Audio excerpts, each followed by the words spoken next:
Guys, Russell Linville here, Become a Better Human Project. Today we're talking about pushing. It's a functional Friday, and pushing is one of our functional movement patterns that we like to think about in terms of rehabbing people. What do they need to get back to maintain a normal, healthy lifestyle and become a better human?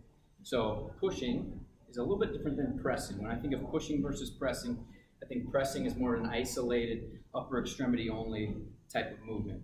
Now, some people use these two terms synonymously, right? They use them interchangeably, but I want to make a distinct difference with a push and a pull. The way I think about it is, what is your center of mass doing versus what is the center of mass of the object that you're providing force to doing.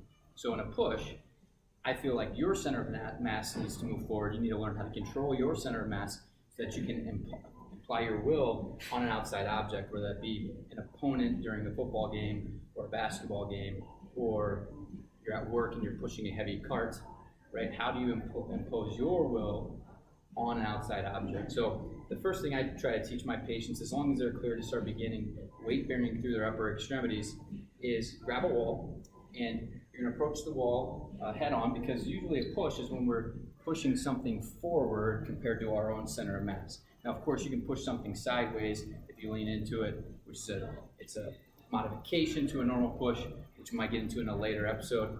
But in terms of a normal routine anteriorly directed push, you find a wall, and that's how we'll start directing our force. So let's say someone's after a shoulder injury, elbow injury, they haven't bared much weight in their upper extremity. How do we get them to do that? Well, we find a wall, get right into the wall, just like if you're going to do a wall push-up position. But we're going to do an isometric hold, where we're going to tension not only through our upper extremities and our scapulas and our scapular musculature, but also through our core and our lower body. Because when we push something forward, we want to make sure that we're using our entire body to move that object. Now the wall, while that's immovable, it will translate to other exercises. This might be a phase one drill to do to then eventually progress back into hitting and tackling people, for instance. So place your hands on the wall. The first thing I want you to do is turn your elbow crease towards the ceiling. And what we do there is we create this external rotation moment, this torque through our upper extremities. And that helps stabilize our shoulder blades as we're going to be moving this object forward. So you place hands here. I like to put fingertips up, turn the shoulder blades. You can see my shoulder blades compress a little bit and the tissues wind up. From here, if I was to move my arms, I'm at an angle that I would fall forward into the wall, right? I have to catch myself with my leg. So you want to be far enough forward at an angle that you're applying your center of mass to the object that you're trying to push. So we go here, turn elbow creases up, and then you can maintain a neutral spine position. So some people immediately go here, want to make sure that you're not necessarily flexed and tucked under, but nice neutral spine. You can look at episode number 1 for that cueing.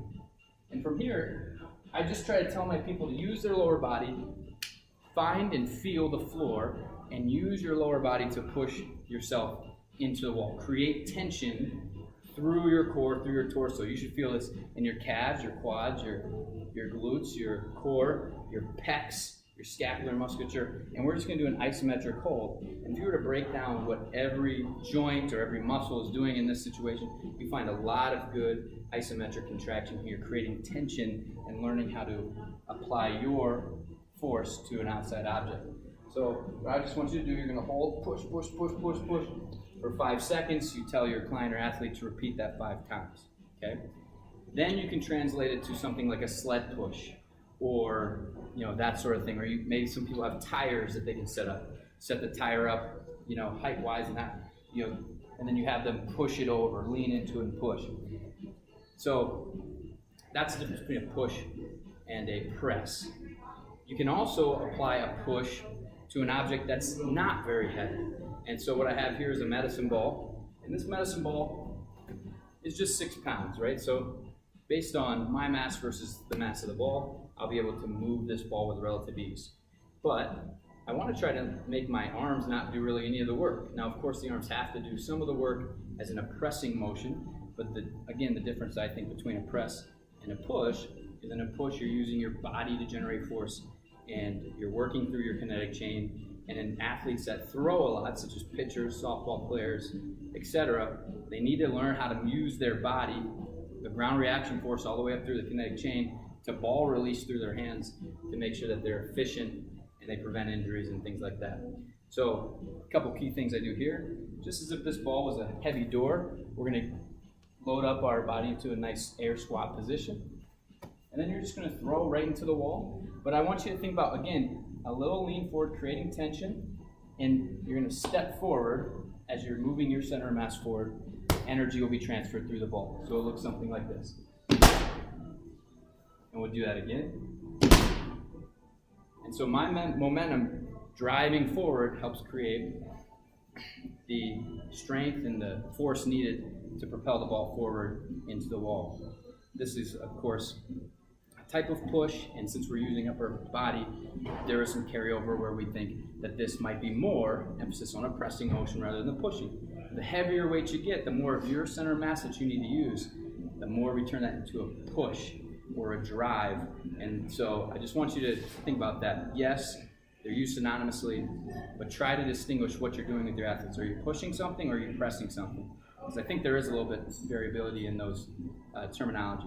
Next, we're going to be going over the pull, and similarly, we're thinking pulling something is moving your center of mass and moving an object backwards and or towards your center of mass. So thanks for tuning in. Russell Limbaugh, Become a Better Human Project. Thanks a lot.